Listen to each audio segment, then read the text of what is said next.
بسم اللہ الرحمن الرحیم۔ السلام علیکم دوستو۔ جریج کا واقعہ۔ حضرت ابو ہریرہ رضی اللہ تعالیٰ عنہ سے روایت ہے کہ حضور صلی اللہ علیہ وآلہ وسلم نے فرمایا کہ بنی اسرائیل کا ایک عابد جس کا نام جریج تھا، اس نے عبادت کے لیے ایک معبدانہ تعمیر کیا ہوا تھا۔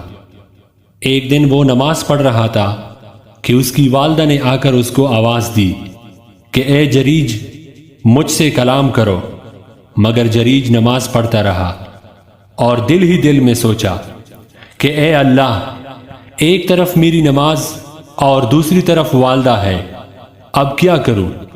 نماز پڑھتا رہوں یا والدہ کی سنوں؟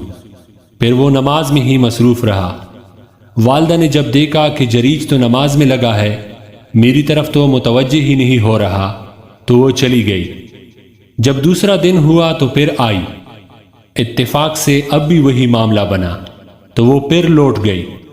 تیسرے دن بھی آئی تو اب بھی جریج کو نماز پڑھتی ہوئے پایا۔ اس نے آواز دے کر بلایا مگر جریج متوجہ نہیں ہوا۔ وہ ناراض ہو کر چلی گئی اور غصے میں آ کر بد دعا دی کہ اے جریج، تمہیں اس وقت تک موت نہ آئے جب تک تم کسی بدکار عورت کا منہ نہ دیکھ لو۔ اور اس کی تکمیل یوں ہوئی کہ ایک دن جریج عبادت میں مصروف تھا کہ ان کی قوم میں سے ایک بری عورت ان کے پاس آئی اور اپنے ساتھ زنا کروانے کا جریج سے کہا، مگر اس نے انکار کر دیا اور وہ چلی گئی اور ایک چرواہے سے جا کر اپنی خواہش کی تکمیل کروا لی، جس سے وہ حاملہ ہو گئی۔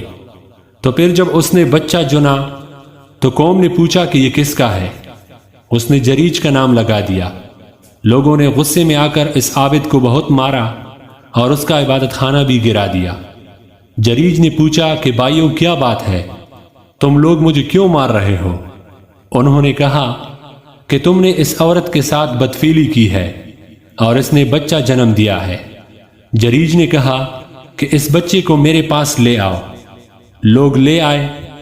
جریج نے اللہ سے دعا کی، پھر اس نے بچے کے پیٹ کو ہاتھ سے ٹونکا اور پوچھا کہ یا غلام، اے بچے، من ابو کا، تیرا باپ کون ہے؟ اللہ نے اس بچے کو قوت گویائی بخشی اور وہ بولا کہ ابھی فلانا رائی، میرا باپ فلاں بکریوں کا چرواہا ہے۔ جریج کی یہ کرامت دیکھ کر لوگ بہت شرمندہ ہوئے اور جریج سے معافی مانگی۔